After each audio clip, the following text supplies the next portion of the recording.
स्थगन प्रस्ताव की सूचनाएं प्राप्त हुई है। माननीय अध्यक्ष ने स्थगन प्रस्ताव की किसी भी सूचना के लिए अनुमति प्रदान नहीं की है।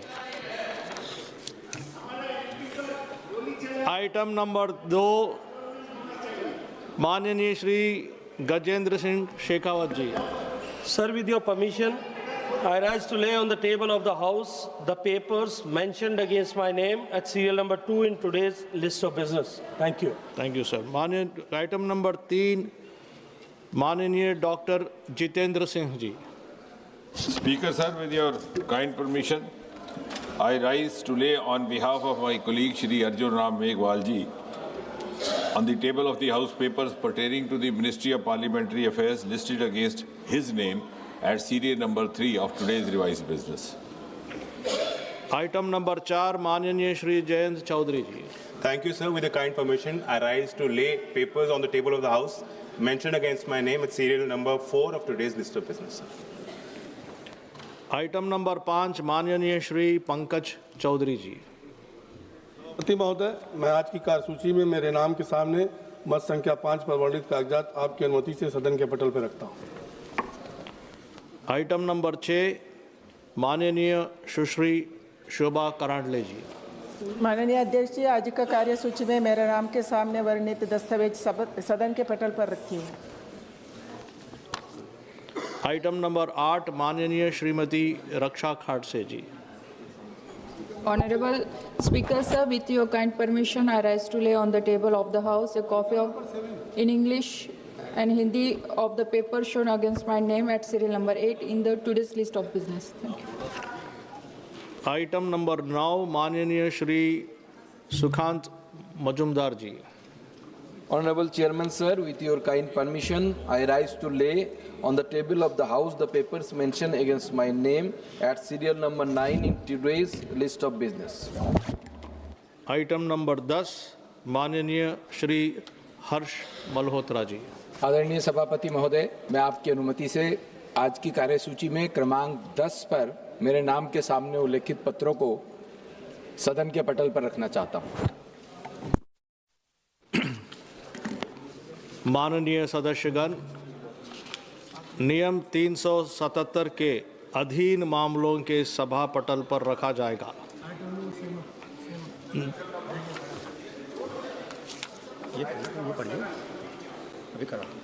जिन सदस्यों को नियम 377 के अधीन मामलों को आज उठाने की अनुमति दी गई है और जो उन्हें सभा पटल पर रखने के इच्छुक है, वे 20 मिनट के भीतर मामले का पाठ व्यक्तिगत रूप से सभा पटल पर भेज दें। केवल उन्हीं मामले को सभा पटल पर रखा माना जाएगा जिनके लिए मामले का पाठ निर्धारित समय के भीतर सभा पटल पर प्राप्त हो गया है। शेष को व्यक्तिगत माना जाएगा।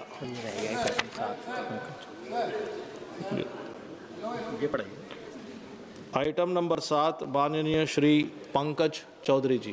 सभापति महोदय, आपकी अनुमति से श्री कीर्तिवर्धन सिंह की ओर से मैं आज की संशोधित कार्यसूची के क्रम संख्या 7 पर पर्यावरण, वन एवं जलवायु परिवर्तन मंत्रालय से संबंधित सूचीबद्ध विवरण सभा पटल पर रखता हूँ। आइटम नंबर 12, केंद्रीय बजट पर सामान्य चर्चा। Doctor No, sir. Shashi Tharoor only. So the name that is given, Dr. Shashi Tharoor.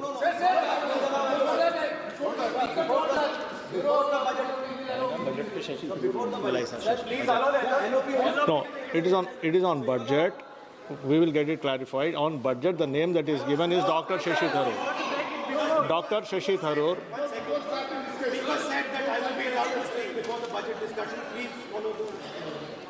We'll get it clarified. The name that is given On the budget.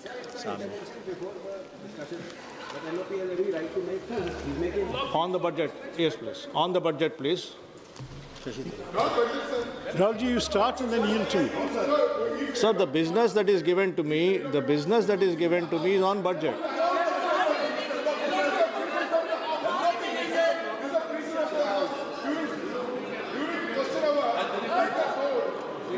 LOP will be requested to speak, but the business right now, the business right now is on budget. The name given by the party. It is a name given by the party. Sir, the party has given the name of Dr. Shashi Tharoor. Sir, the name has come from the party, sir. Speaker साहब ने बताया just a minute.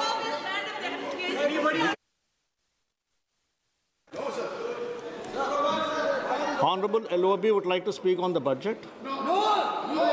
Sir, right now the discussion is on the budget. Sir, the discussion is on the budget.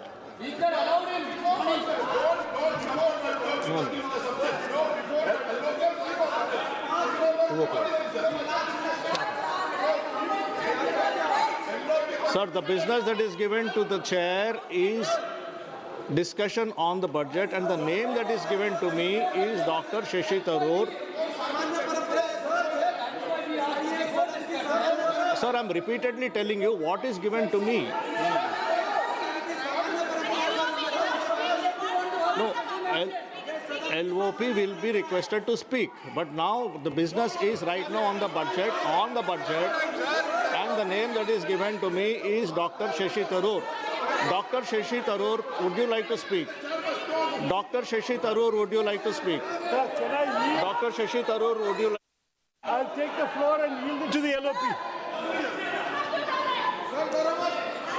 सभा की कार्यवाही 2 बजे तक स्थगित की जाती है। वहां पर अलीपुर रोड पर अटल जी की सरकार में बाबा साहब आम्बेडकर जी के स्मृति में एक स्मारक बनाना तय हुआ। अटल जी के समय ये नहीं हुआ। दुर्भाग्य देखिए, 10 वर्ष यूपीए की सरकार रही, उसने इस काम को नहीं किया, न होने दिया। बाबा साहब आम्बेडकर का जब हमारी सरकार आई, बाबा साहब आम्बेडकर के प्रति हमारा श्रद्धा होने के कारण हमने अलीपुर रोड पर बाबा साहब उसका काम किया।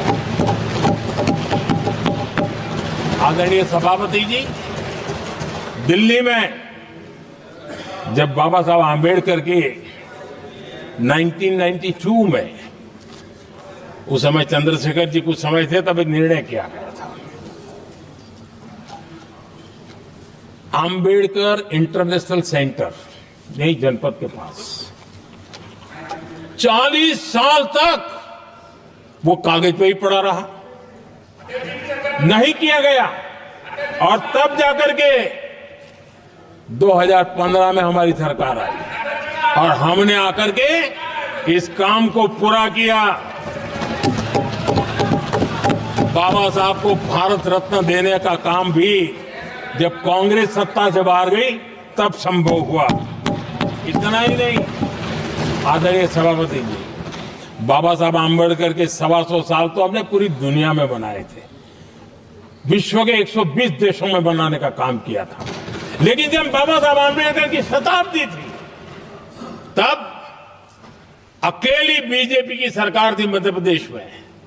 सुंदरलाल जी पटवा हमारे मुख्यमंत्री जी थे, और महू में जहां बाबा साहब आम्बेडकर जी का जन्म हुआ था, उसको एक स्मारक के रूप में पुनर्निर्माण करने का काम सुंदरलाल पटवा जी जब मुख्यमंत्री थे तब मध्य प्रदेश में हुआ था। शताब्दी के समय भी उनके साथ यही किया गया था। आदरणीय सभापति जी,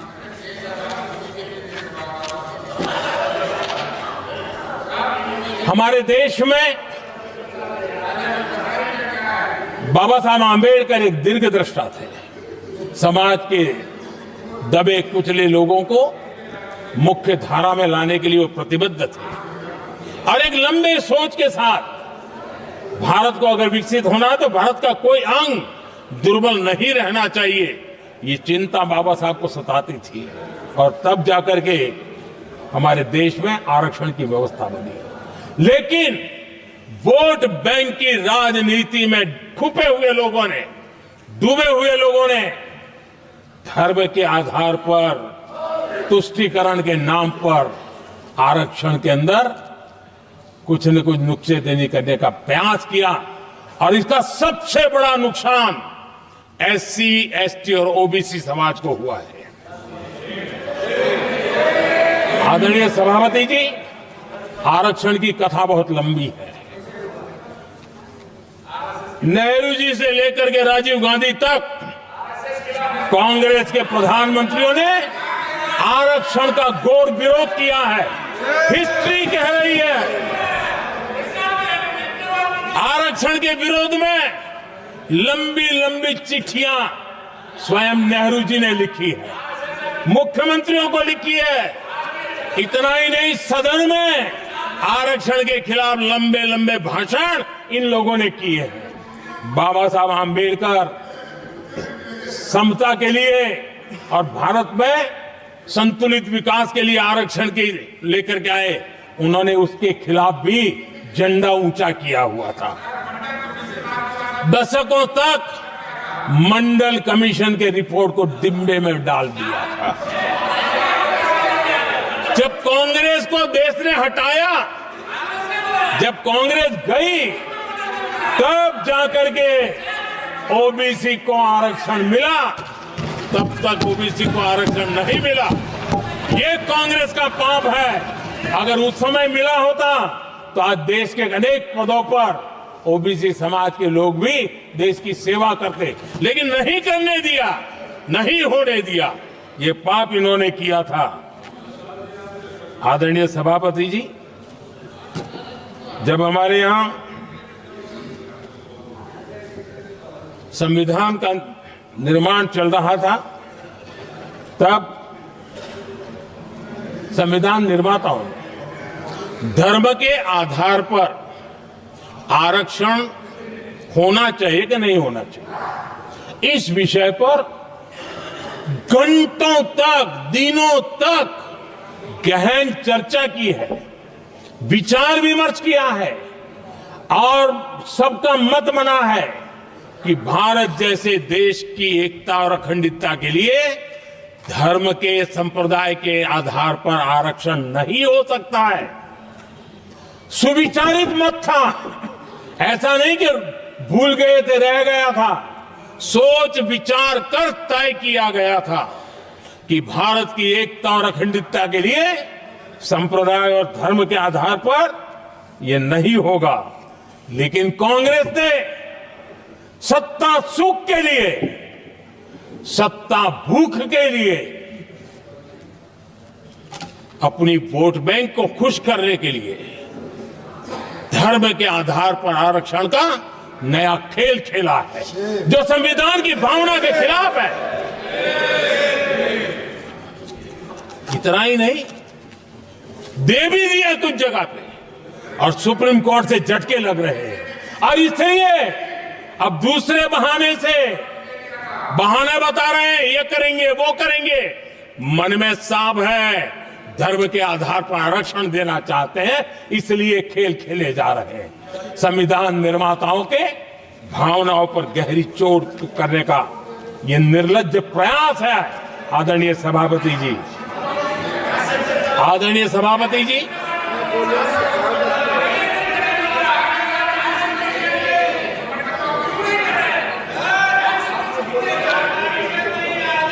आदरणीय सभापति जी, एक गलत और विषय, ये तरीका ठीक नहीं। आपके नेता ने बोला, आपने बोला दोबारा बात मत करो। जिसकी भी मैं चर्चा करना चाहता हूं,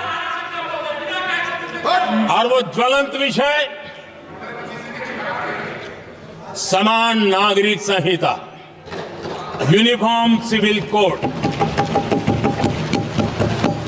ये विषय भी संविधान सभा के ध्यान बाहर नहीं था। संविधान सभा ने यूनिफॉर्म सिविल कोड को लेकर के लंबी चर्चा की, गहन चर्चा की, और उन्होंने बहस के बाद निर्णय किया कि अच्छा होगा कि जो भी सरकार चुन करके आए वो उसका निर्णय करे और देश में यूनिफॉर्म सिविल कोड लागू करे। ये संविधान सभा का आदेश था। और बाबा साहब आंबेडकर ने कहा था जो लोग संविधान को समझते नहीं है, देश को समझते नहीं है, सत्ता भूख सेवा कुछ पड़ा नहीं है, उनको पता नहीं है बाबा साहब ने क्या कहा था। बाबा साहब ने कहा था धार्मिक आधार पर बने, ये मैं बाबा साहब की बात कर रहा हूं, इतना वीडियो कट करके घुमाना मत। आदरणीय सभापति जी, बाबा साहब ने कहा था धार्मिक आधार पर बने, पर्सनल लॉ को खत्म करने की बाबा साहब ने जोरदार वकालत की थी।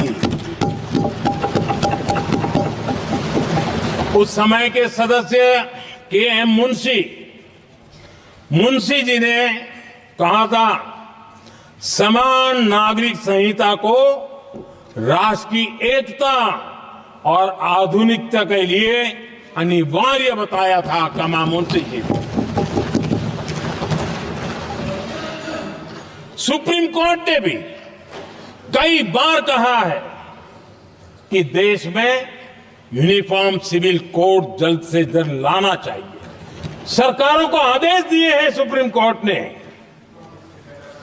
और उसी संविधान की भावना को ध्यान में रखते हुए, संविधान निर्माताओं की भावनाओं को ध्यान में रखते हुए हम पूरी ताकत से लगे हुए हैं सेक्युलर सिविल कोड के लिए। और आज कांग्रेस के लोग संविधान निर्माताओं की भावना का भी, सुप्रीम कोर्ट की भावना का भी अनादर कर रहे हैं, क्योंकि उनकी राजनीति को सूट नहीं करता है। उनके लिए संविधान वो पवित्र ग्रंथ नहीं है, उनके लिए एक हथियार है राजनीति का। खेल खेलने का हथियार बना दिया। लोगों को डराने के लिए संविधान को हथियार बनाया जाता है। आदरणीय सभापति जी, और ये कांग्रेस पार्टी, उनको तो संविधान शब्द भी उनके मुंह में शोभा नहीं देता है। इसलिए जो अपनी पार्टी के संविधान को नहीं मानते हैं, जिन्होंने अपनी पार्टी के संविधान को कभी स्वीकार नहीं किया है, क्योंकि संविधान को स्वीकार करने के लिए एक लोकतांत्रिक स्पिरिट लगता है जो जिनकी रगों में नहीं है। सत्तावाद और परिवारवाद भरा पड़ा है। अब आप देखिए जो कैसी शुरुआती कितनी गड़बड़ हुई है। मैं कांग्रेस की बात कर रहा हूं। 12 कांग्रेस की प्रदेश की कमेटियों ने, 12 प्रदेश कमेटियों ने सरदार पटेल के नाम पर सहमति दी थी। नेहरू जी के साथ एक भी कमेटी नहीं थी, नॉट अ सिंगल। संविधान के तहत सरदार साहब ही देश के प्रधानमंत्री बनते हैं, लेकिन लोकतंत्र में श्रद्धा नहीं, खुद के संविधान पर विश्वास नहीं, खुद के ही संविधान को स्वीकारना नहीं, और सरदार साहब देश के प्रधानमंत्री नहीं बन सके और ये बैठ गए।